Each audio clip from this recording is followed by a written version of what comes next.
What's good, Atlanta?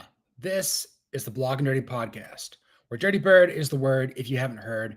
I'm your host, John Buhler, fan-sided staff writer, fanside.com. Yes.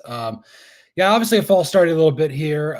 You may or may not know that. I tried to do it the first time through, but stupid me had YouTube playing in the background. I was getting a hell of a ton of feedback, and with just how today's going, we weren't going to do that. So thankfully, producer Sean helped me out, and we rebooted it, and we've got this new stream out here today. So yeah, obviously that's kind of just par for the course here for, what the Falcons are kind of going through.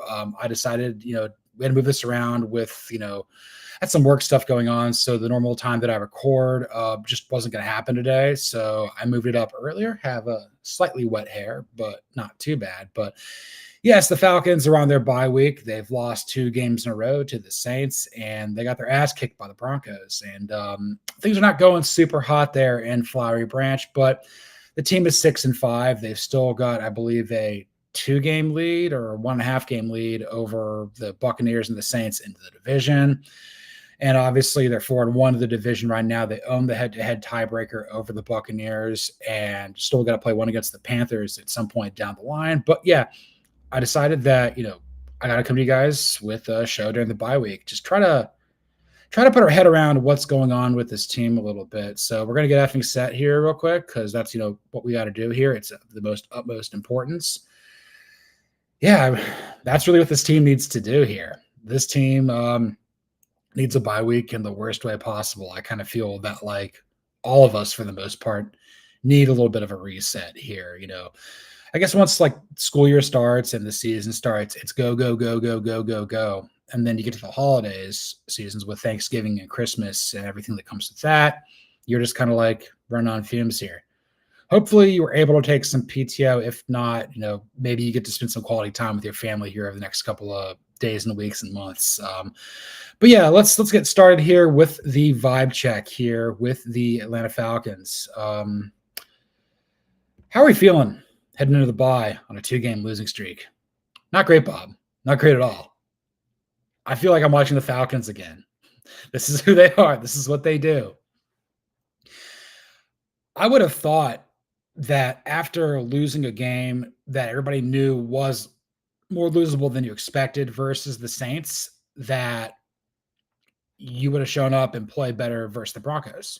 What an embarrassment. Like, I almost had to turn the game off. I've had to put the sound off. Worst game of the year. The team completely overlooked the Broncos. Sean Payton took Raheem Morris's underwear, pulled it over his head, stuffed him in the locker, and then threw a lit cigarette into that locker, lit on fire. It was utterly embarrassing. I think it was just like we were kind of like, oh, we completely overlooked the Broncos. Like, could not have overlooked them anymore. I think a lot of people here in the Atlanta area, people who watch the Falcons, know all about Bo Chapman-Nix and how he was kind of a nepotism quarterback there at Auburn because of who his dad was playing for Terry Bowden back in the 90s. But he went to Oregon, played very well for Dan Lanning, and earned himself the right to be the number 12 pick by the Broncos in the draft. I always said with Bo Nix, like, his ceiling's going to be his floor is going to be pretty high. Like, he's had so many starts in college. If he goes to the right system, he's going to work. I don't know if he's ever going to be a Pro Bowler, but as long as he's got somebody who believes in him, like Sean Payton and the Broncos do, he'll be okay. He's a little more mobile than I think people realize. I think people fail to realize that Oregon was winning by so many points that he didn't have to run all that much in college. I think the other part is the Broncos' offensive line's just a strength. They've got so many guys like Ben Powers and Quinn Miners and Garrett Bowles and Mike McGlinchey, Matt Ryan's little cousin and everything like that. They play great defense. I don't know if their receiving core is really that great, but they're starting to figure it out. And after kind of watching the Falcons just get dismantled by Denver, I'm like, Denver might be a playoff team. I mean, you go to their place, you get smoked, you got to go into the bye. The Falcons needed to win one of those 2 games versus the Saints and the Broncos, and they didn't do it. And they need to hit the reset button pretty hard. Not as there's other teams out there that are having a lot worse of a time here than the Falcons. I mean, look at the Cowboys. They're completely cooked. The Giants, they're completely cooked. The Browns, they're completely cooked. The Jaguars are completely cooked. So are the Jets. There's a lot of teams out there that are in far worse positions than the Falcons. But right now, you'd be looking at every team of the 14 who's in playoff positioning right now. And I think the vibes are probably the worst of those 14 in Atlanta. I think we all recognize that the Falcons are probably going to win the division. And I'll get to that point here in a later segment as we get there. But for the most part, I'm like, we're going to squander this away. I mean, we haven't made the playoffs since 2017, haven't won the division in 8 years. It's time to go, man. Like, the division's down. You own the head-to-head tiebreaker over the Buccaneers. You need to take advantage of this. I think what it shows is, I remember talking to Ian McMillan last week of Sports Illustrated, and he was of the belief that, like, the year for this team is next year. Like, that's the year that they go to the Super Bowl. There's still some adjustments that need to be made within this team, particularly on defense. And I'll get to that here in a second. I think on offense as well, this is probably the best thing to happen to the Falcons, because I don't want Zach Robinson to be poached as a head coach somewhere. That might happen, but you're looking across the board at other high-quality offensive coordinators. We kind of know that Ben Johnson of Detroit and Bobby Slowick of Houston are probably going to be head coaches. I'm not that sold on them, because I think the teams that are going to be opening up this year largely suck, unless the Bengals opens up, and I think that's probably the dream job for a lot of other people. I think there's a chance that the Browns may fire Kevin Stefanski, and that would be stupid. And God forbid he comes to the Saints if he's the head coach there. That would be awful for us. Absolutely awful. The best head coach out there right now is Mike Vrabel, and he's on Stefanski's staff. He can pretty much have any job he wants. Why did the Titans get rid of him? I will never understand that. But like, if alma mater fails under Ryan Day, maybe he goes to Ohio State. I think he could be a candidate for the Bengals, the Jets, the Saints, the Cowboys, the Giants. Vrabel just kind of works. But yeah, I would just say, like, I'm very thankful that, like, the Falcons are not, they're not going to the Super Bowl this year. That's okay. I just want to make the playoffs, because you don't want to lose your rock star coordinator to a job with a defensive-minded head coach. Been there, done that. It's going to happen. At that point, does your new OC become DJ Yates? That might happen. But I would just say, like, enough of me ranting and raving right now. This team has been frustrating because I know what they're capable of, but I guess we all overlooked the amount of variance that exists within this team. It's not flawed. This team's imperfect, but there's a lot here that's good and worth celebrating. It's a lot of fun, but I would also say that, like, we're not quite where we need to be as a team. So the vibes are not good. Hopefully we reset and we come back with a refocused effort versus the Chargers here in a couple weeks. So after doing vibe check, let's go on to a new topic here. Let's talk about the mistake on Jimmy's Lake. This is the anti-grid splits for those out here. Yeah, my concerns about Jimmy Lake being the Falcons' defensive coordinator are being realized in full time. When Raheem Morris got hired, you knew he was going to bring people with him from the Rams staff. It seemed as though Zach Robinson was going to follow him, because that would be an opportunity for him to be a play caller and an offensive coordinator, having served under Sean McVay. Jimmy Lake, on the other hand, has some other things going on. I would say that, like, so he's been a good defensive coordinator at Washington under Chris Peterson. When Chris Peterson resigned and abruptly retired to a life of working in the studio there for Fox on College Football Saturdays, Jimmy Lake got promoted from within to be the head coach at Washington. He was awful. He was effing awful. It just goes to show, like, how great Chris Peterson was, how terrible Jimmy Lake was, and how great Kalen DeBoer was, and how quickly Kalen DeBoer turned it around in 2 years. Jed Fish's first year at UW. Again, I cover college football extensively. I love the Falcons. I love college football. That's kind of my view into this, and I like the NFL too.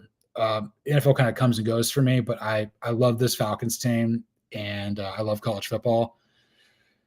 I will say, with Jed Fish at Washington, he's got that team to a bowl game. He's had to go to a new conference. So many players left, including Penix to Atlanta. and he's got the Huskies going to a bowl game. That's different than Jimmy Lake there with whatever the hell he was doing in Seattle.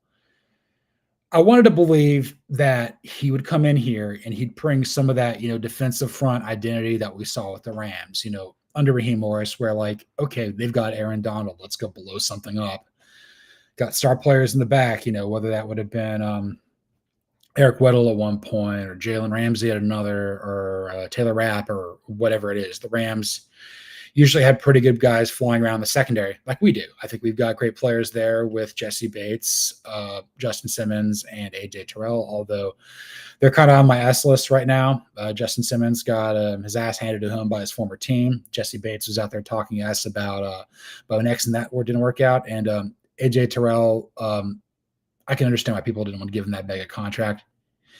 He's my guy. He's local ATL product. He played at Clemson. I want to see him succeed, but you had to pay him. But at the same time, I'm like, I just want a little bit more.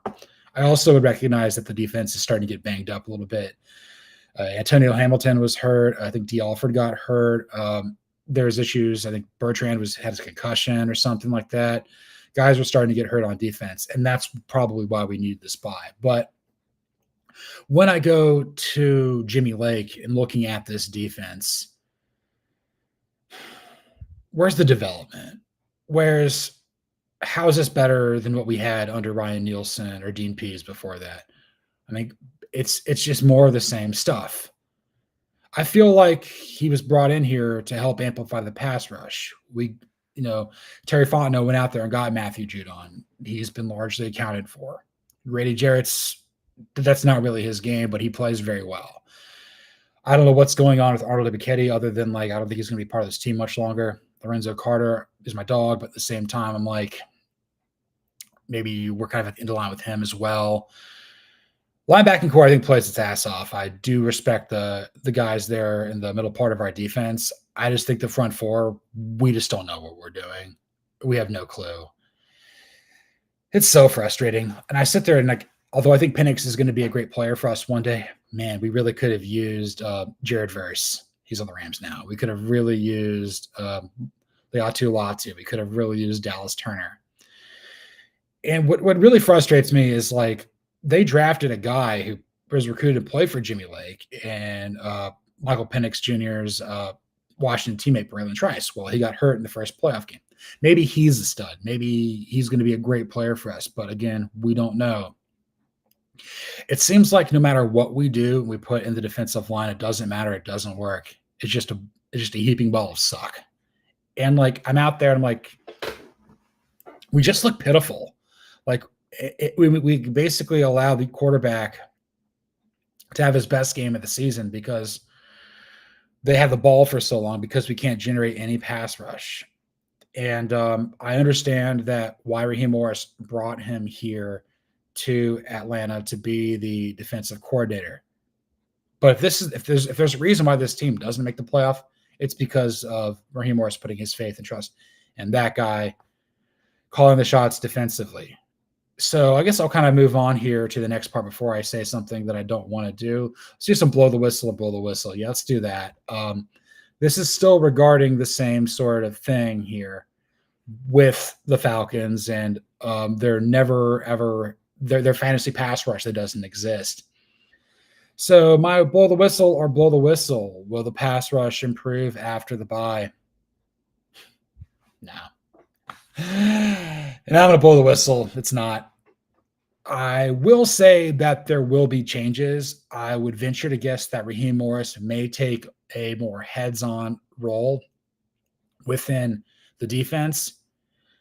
He's trying to be the CEO type here, and I think that's great. And I think that that's what's going to serve this team long-term, but the defense needs some help. And I think they got to figure out some sort of new way to generate pressure. They got to figure out how to not be so vulnerable. I think there's been enough film out there for halfway decent offenses to exploit, and it's maddening in some ways. So I would venture to guess that like there may be something that happens that improves the defense. I don't know exactly where that is. maybe Heem goes up to Bates and company and it's like, look, y'all got to carry this team. You got to carry this defense. I know it's an incredibly tough ask, but that's what's required because we're not getting anything we need up front. It just goes to show what was Terry Fontenot doing. Like, we needed a pass rusher. We needed a pass rusher so badly. It's unbelievable. It's been over a decade since we've had someone worth a damn do this. I don't want to swear on this show, but it's driving me crazy. It's like the same thing with the Bears. Like, can we get a quarterback? The Buccaneers, can we get a kicker? Dolphins, can we get an offensive lineman? Other teams have other things here, but it's become very obvious. Like, I swear, like every team in the NFL and every team in the Power Four in college football.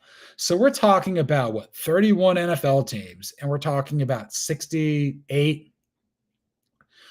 We're talking about almost 100 other teams of the high end of football for both college and pro. They'll get a pass rush, and we don't. We never do, and it drives me insane. I don't care what we do. We have to get a pass rusher. We have to figure this out. We got to find like the right guy that's just going to blow us up. We do this, we make the wrong decision every year. You know, we pursue Dante Fowler instead of Leonard Floyd. We draft Hack McKinley over TJ Watt. We get Vic Beasley when we could have had Bud Dupree in his prime. Why are we not pursuing Calais Campbell? Why doesn't he come back? We need something. So no, I don't see the pass rush improving. I do see the defense playing with a greater level of focus and cohesion because the team requires it. The offense is doing its part. Maybe in Denver it wasn't so much. Again, that game was really hard to watch. I've kind of blocked it out of my mind, but we've seen the offense carry this team. It's time for the defense to step the heck up. Right. And let's go on to playoffs. You kidding me?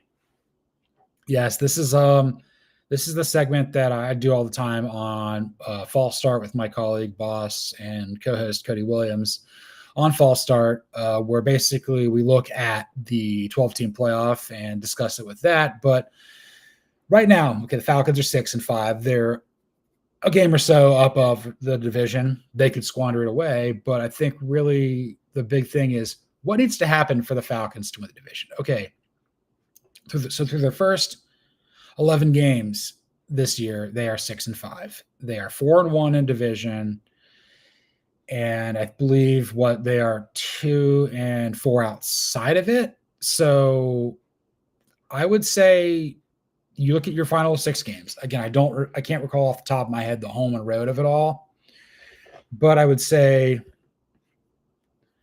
hey, Christy, welcome to the show. Yes, glad to have you on here. Yes, Calais is doing very well in Miami.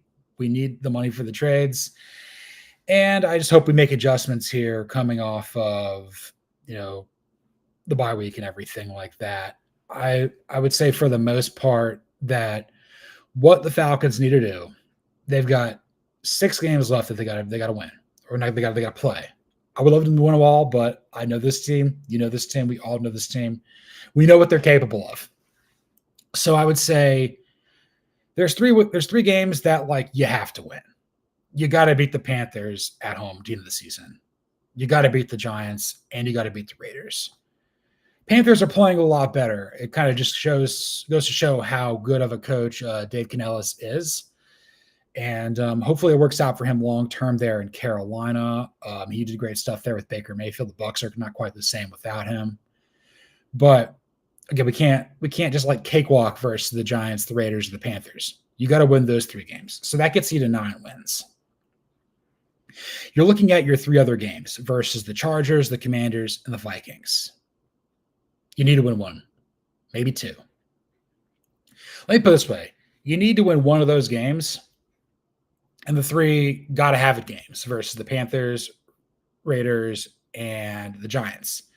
So let's say you beat the Chargers and you lose to the Commanders and you lose to the Vikings. Well, you're 10-7. And I think at that point, with the Buccaneers and the Saints having 6 and 7 losses, I think on this point of the year are approaching it, that's going to get you in. You're going to have 5 wins in division, and then you're probably going to be the 4 seed. I mean, really depending on what happens there in the NFC West. I would venture to guess that like either Washington, probably Philadelphia is going to win over 12 games. Detroit is probably going to win close to 13 or 14. So you need to take one of those 3 between the Commanders, the Vikings, and the Chargers. And I would say like it's not going to be easy. It's not going to be easy at all because I think the 3 head coaches there are all quite strong with Jim Harbaugh, Dan Quinn, and Kevin O'Connell. I think that like that's the same sort of tier where the Falcons lie in. I think that like those 4 teams, there's not really a ton separating them for the most part. I would say the Chargers is probably the one of those 3 that I would feel like you got to do it because just for vibes purposes, for lack of a better word, like you enter the bye on a 2-game losing skid to your arch rival and the team that you lost your first Super Bowl to. Then you go and you lose to the team that, for lack of a better word, you passed on Jim Harbaugh to hire Raheem Morris. I think it works because like people really think very highly of him. Harbaugh is kind of a weirdo. I don't know how he would have. I mean, I've dumped on him so much covering him in college football over the years, but he's a great head coach. Jesse Minter, a fantastic defensive coordinator. We wouldn't be having these issues right now if we had a defensive coordinator like that. Jesse Minter is well on his way towards being a head coach. His dad, Rick, used to coach the Cincinnati Bearcats. He was the mentor to guys like Jimbo Fisher and Sam Pittman of the world out there in college football. But I will say this, like, if you lose to the Chargers, I mean, this thing could snowball. I hope this team comes back with a refined sense of focus. I think the last time we played the Chargers, we lost a game that we should have won. I think that was when Anthony Lynn was the head coach of the Bolts, and I think it was Justin Herbert's like rookie year or essentially in that vein. It was at home, did something stupid, and I'm like, oh, this is just Falcons football here, man. We keep this isn't what we need. But I would say, though, at that point, like from there, I think there's a chance that you could get the Commanders. The Vikings is probably the hardest one just because, like, you may have Cousins playing out of his mind. We'll see what happens with Sam Darnold. I feel that he's the most likely to turn the ball over. Again, Herbert's got the most Herbert's had the most success in the NFL at this point, with the Chargers and everything like that. I really like Jaden Daniels. I think he's special. I think that's a reason why Dan Quinn and Adam Peters and everything's kind of coming up aces there for the Commanders. That team. That was a team that I ventured to guess was going to get better in the second half. They got off to a really hot start. Maybe they've cooled off a little bit with the Cliff Kingsbury et al. Maybe that's part of it too. I think that's their issue. They've got an OC that we kind of view like our DC, where it's like kind of been there, done that. There's good. But at the end of the day, the bad's going to outweigh the good and may have to move on there. But I would just say, like, again, for the Falcons to make the playoffs, you got to get to 10 wins, which means you got to win 4 of your last 6 games. If you were to screw up versus the Giants or the Raiders, then you got to take 2 of 3 between the Commanders, the Vikings, and the Chargers. More importantly, I don't think you can lose to the Panthers. I think that's too detrimental. That puts you 4-2 in the division. And then again, that opens up a can of worms of like, well, this team is 4-2 in the division. That team is 4-2 in the division. That team was 3-3 in the division, or whatever that ends up being. You don't want to leave it to chance. You want to be going into the playoffs with a refined sense of confidence that you can beat and you can hang with anybody. One of the things that I love about college football is it allows you the opportunity to get better as the season progresses. Like, you may lose early, but like if you can figure it out and get better, that's great. The NFL does that a little bit too, but I will say though, if you get off to like an 0-2 start or like an 0-3 start, it's really hard to start everything up because you can't do the rah-rah stuff in the locker room because you're dealing with full-grown men with wives, family, and mortgages to pay. Like they're out there kind of playing for their own. They're professionals. They're not going to tank. But again, like you're not going to go 1-1 for the Gipper, so to speak. So This has actually made me feel a little better because I looked at what's ahead. You got an opportunity to heal, rest, recover, regroup, just figure something out. And if the Falcons can play up to their standard, go 4-2 in their final 6 games, they'll be a division champion at 10-7 because barring something unforeseen, I don't see the Saints or Bucks like winning out. And you got to be just a little bit better. You got to keep pace, maybe get a little bit more of a distance in there between you and them. And at that point, we get a home playoff game with the Bens. And that would make me so incredibly happy. Okay, so we're going to move on to our penultimate topic here with some around the perimeter here. And just some thoughts I've kind of got outside the league. This is a bye week sort of thing. I mean, I was thinking about bringing a guest on today, but had to move the time up here differently. A lot of stuff going on my plate here today. Last day of Buhler work week. I've got usually Thursday, Fridays are my days off because I work Saturday and Sunday on fanside.com covering college and pro football. Then obviously my girlfriend's birthday is this weekend, and I got to do a bunch of fun, cool stuff out there with the Arizona State podcast. So, yeah, this is just a good time for me to kind of regroup. Also, Georgia plays UMass, so that's pretty good for me too. God forbid we lose to them after firing Don Brown. Then again, the Falcons have already shown me you can lose to a team that sucks with an interim head coach, and you don't want that to happen. No, but anyway, just any sort of existing thoughts I've got outside of Flyer Branch across the NFL. I usually do this about 3 teams. I feel vindicated that the Chiefs lost to the Bills because you can't fall your way ass backwards into an undefeated season. I still think the Chiefs are really good. I still think that the Chiefs are the team to beat in the NFL. I still think that they are probably going to get to the AFC Championship game, the Arrowhead Invitational, so to speak. And they may get at the Super Bowl. At the start of the year, I had picked Detroit to beat them, and I still feel very strongly that that's probably what's going to happen. But I was saying, like, with Denver losing in that fashion on a blocked field goal, I think they were extra fired up to play the Falcons. We know that Sean Payton hates this team. It's in his blood. He's hated this team for over a decade. And he kind of knows – I think he probably knows the Falcons a little better than what Raheem Morris knew the Broncos. And I think that was not in our favor here. But I would say for the most part, when I think about the Chiefs, this is what they needed. They needed to lose to a team that could pose as a real threat to them in the postseason in Buffalo. I've been wrong on Buffalo a little bit this season. Josh Allen's probably the MVP favorite. I still have my reluctance about what Sean McDermott's going to do in the postseason. I feel like he shrinks. I do think Joe Brady is a candidate to watch for potentially being a head coach. He may go to the Saints. He briefly worked there. He obviously had tremendous success with Joe Burrow at LSU back in 2019. I think if the Bengals job opens up, he could be a serious candidate for that.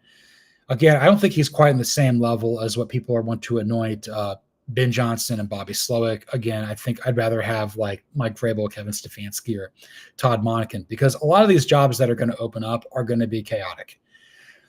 Even the Bengals, ownership's they're just the epitome of cheap here. I don't think that they're going to be yes, Christy, I did realize that now. I remember seeing that earlier that Sean Payton did beat everybody in the NFC South. He's on this division. Yeah, because they beat the Buccaneers, and then the Saints and Panthers were largely garbage when he played them, although they're playing a lot better right now too. So yeah. But I do feel better that the Chiefs lost because the Bills were your childhood team until the Falcons. I still like them. Yes, my dad's from New York, so he kind of grew up a Giants fan. He kind of looks like Phil Simms, so a lot of my family are Giants fans. So again, I kind of like them a little bit too. Not anymore. And Eli Manning was my fantasy quarterback for a couple of years, and he threw way too many picks. And I'm just like, dude, I'm done with this. But yeah, I'm ride or die with the Falcons. I've been that way since '98, and I don't feel like changing. This is just what I'm going to do here. But yes, so the Chiefs, for the most part, I'm glad they got that loss out of the way so they can figure out and regroup and try to be the best version of themselves. Because if they go out and they be who they are, who they're capable of in three-peat, then that feels validated. If they fall ass backwards into a third straight Super Bowl, and this is the sort of team they are, that's not going to sit well with me because I'm like, wow, there really wasn't anybody else in the NFL worth a damn who could be better than them this year when it was their down year. That's not what I need. Two other teams. Who else do I want to talk about today where I've kind of got some big overarching thoughts that I haven't touched on in a while? I guess I've been wrong about the Steelers for the most part. I feel they're a frustrating team. Don't particularly care for Mike Tomlin. I feel that he creates adversity, with self-inflicted variety, and there's only so much of a ceiling you can have there. I will say though, when Arthur Smith would get to be an offensive coordinator again, he'd be really good because he was really good when he was with the Titans, and that's why we hired him. I don't really know what's going to happen down the line with Russell Wilson or Justin Fields or whatever they do at quarterback, but like they've got an identity with what they want to do. They're really tough. Again, I don't think that they're going to beat Kansas City or Buffalo in the playoffs. I'd probably take Houston over them, but they have the defense to throw a wrench in it all and potentially be playing Kansas City in their head invitational or go and play it in Orchard Park versus the Bills. So I've been wrong about the Steelers, and that's okay. But I probably will say, though, at the end of the day, there is a finite ceiling there with as well. But I just feel like they're not. They got to figure out what they're going to be doing at quarterback long term. And I mean, Russell Wilson's older than me. He's about as athletic as I am right now. At some point, Justin Fields, he needs to be what we think he's going to be, or this is just who he is. But I will say, though, for the most part, I've been wrong about the Steelers. They do a hell of a ton of traffic for us on fansided.com, and I'm pretty happy with that. And also, you can write anything about the Steelers. They can take good and bad and ugly. They just consume all content. We're not all fan bases like stuff that's not painted with rose-colored glasses. So yeah, I've been wrong on the Steelers quite a bit here. They're a lot better than I anticipated. And then the last team, I'm going to go with the Cowboys. It's over. I think this year they're not going to do it because Jerry Jones' ego is the size of the sun. But I thought it was fitting that one of the panels from up above at AT&T Stadium fell down and they lost to their little brother in state in Houston in a signature game. Cowboys stink. I mean, we beat them handily. That's not to say that that shows what we can do versus teams that are bad in this league and in normal circumstances, but I don't know what they're doing. I think at some point the best thing that they need to do is just to have a come to Jesus moment with the Jones children. Say, Dad, you need to step aside. Have Steven run the team. Promote Will McClay to the general manager role that he deserves. The Dak Prescott contract, again, he's just a worse version of Kirk Cousins. And I've seen Kirk Cousins win a playoff game before. I've seen him win in less than advantageous situations. I've seen him really elevate the talent around him. Can't say I've ever seen Dak do that. Again, they're both fourth-round picks for the most part, and they're often compared to each other. But I like our quarterback better than theirs, and I almost feel bad for Cowboys fans, but they're Lakers fans, they're Yankees fans, they're Alabama football fans, they're Duke basketball fans, they're whatever front running team you want to think of. There's some sort of variation of whatever that is. And I think people there need to kind of ask themselves, is this even worthwhile being a part of? I think this is the worst I've ever seen the Cowboys in my 35 years of life. It may have been a little bit bad there at the end of when Troy Aikman had too many concussions. It was like the Dave Campo and Chan Gailey era before Bill Parcells and Wade Phillips kind of came in there and stabilized it with Tony Romo and everything like that. But we're longing for those days. And right now, I just feel with the Cowboys that the problem is so multifaceted here. And I think they're in a far worse position than the Giants, because at least the Giants, maybe outside the Tishmeras, who are who are just the IBM of owners. The Giants, it's a slightly better run operation than the Bears. First off, never go to the Bears. I don't think anybody ever wants to work there as long as the McCaskies are there because they don't know what they're doing. I lived in Chicago for 3 years. That's a disaster. But the thing with the Cowboys is like it's an easy fix. They just won't do it. And at this point, I wonder if they're ever going to. It could be they've become the Raiders. And you know what, Christy, I don't really feel bad for them either. I don't. So we're gonna move on to our last topic here with a dude remembering birds. Yes, we're gonna do that here to finish the show up here because I want to end today. I want to end today on a high note. These last couple of weeks of Falcons fandom has just kind of sucked, and that's okay. So I've got 3 guys that I think are worth remembering and feeling quite good about. These are all people that I don't think we've touched on the show thus far this season. And I think only one of them, Ian McMillan, would have probably brought up at some point because, he's the 06 to now sort of wheelhouse, whereas I'm kind of more of like 98 to now. So I've got about 8 years on him that I can pull from. Let's start with the other crucial part of the DVD backfield with some TJ Duckett. During the Michael Vick experience with work done and TJ Duckett, the Falcons had one of the best rushing attacks in football. Passing a little bit all over the place. Vick would throw the ball to Algie Crumpler, look Brian Finneran's way, and definitely not to Peerless Price. But I remember the Falcons drafted TJ Duckett late in the first round. I think might have been after the 2002 season. Now I think about it. Maybe I'm wrong there, but I feel like he played here longer than what he did. I feel like he had a longer NFL career. I think he only played like 7-8 years. Started player at college for the Spartans. And then he was here for 4 years. And I'm like, why didn't we extend him to his 5th-year option? Then I looked at his stats and I'm like, well, he was like a secondary back to work done. There may have been a regime change at some point with Bobby Petrino coming in. And then I kind of feel like, he didn't rush for anything we're close to 1,000 yards. But I remember distinctly how important he was to this team's offensive identity.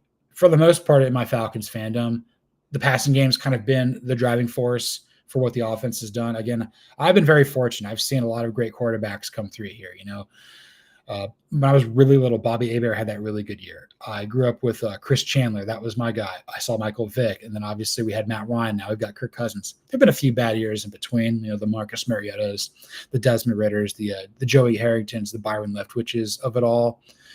But I would say, like, for the most part, it's always kind of been passing centric.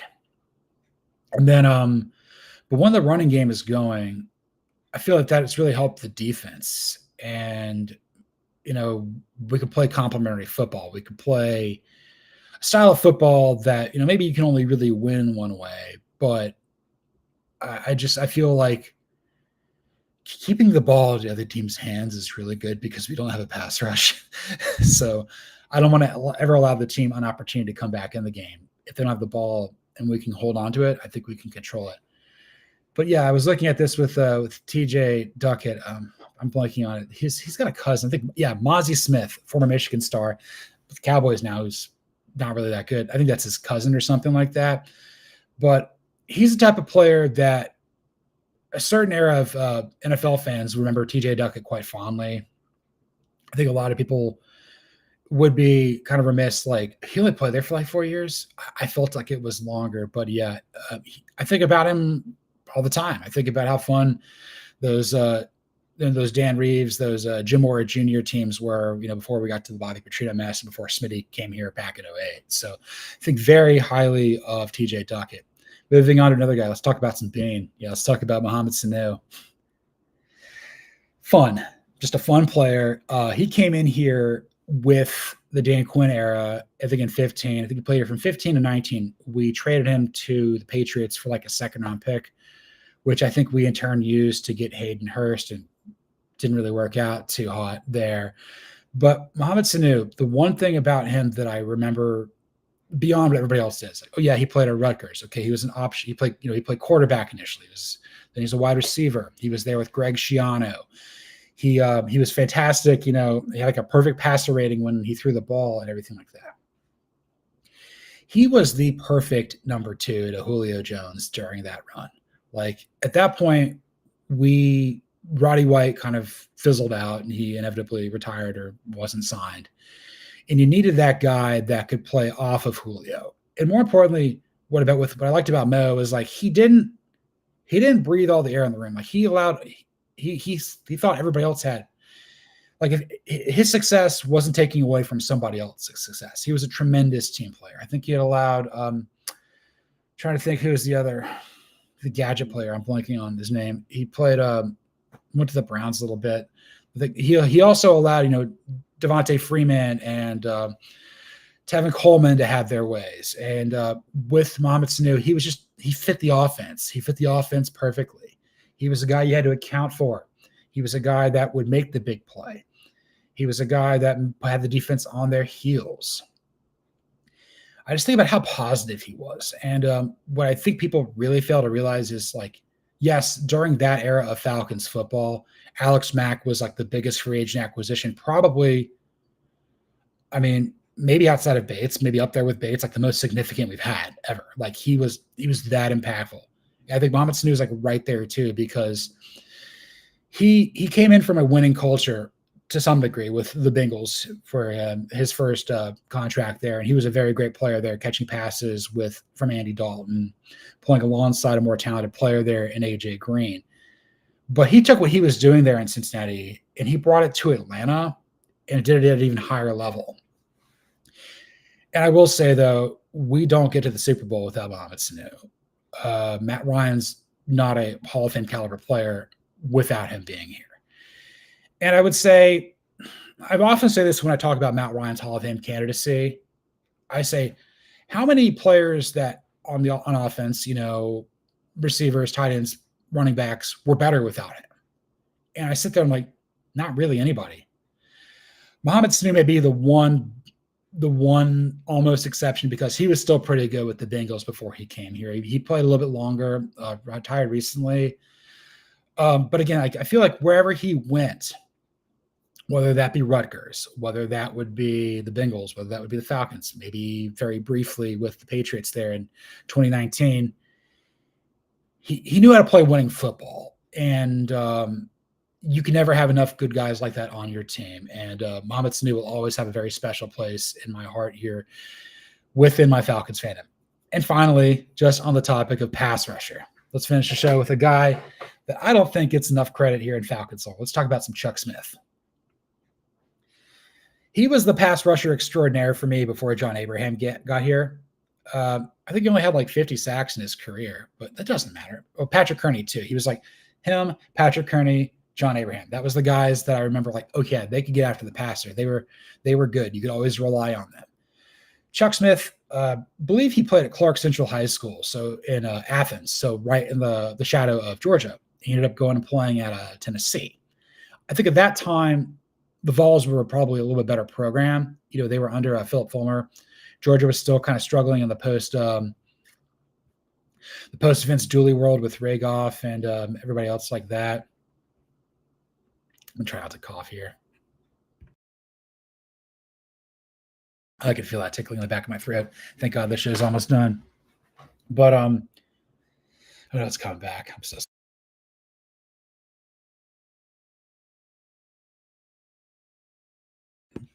excuse me. Yes. What I liked about Chuck Smith was he was talented, but he was always working on his craft. I think the play that I always think about is the 98 NFC Championship game. I don't think he was ever a Pro Bowler in Atlanta. I think that team had 5, and he was close, but no cigar. I think he had 3 10 double-digit sack seasons in Atlanta.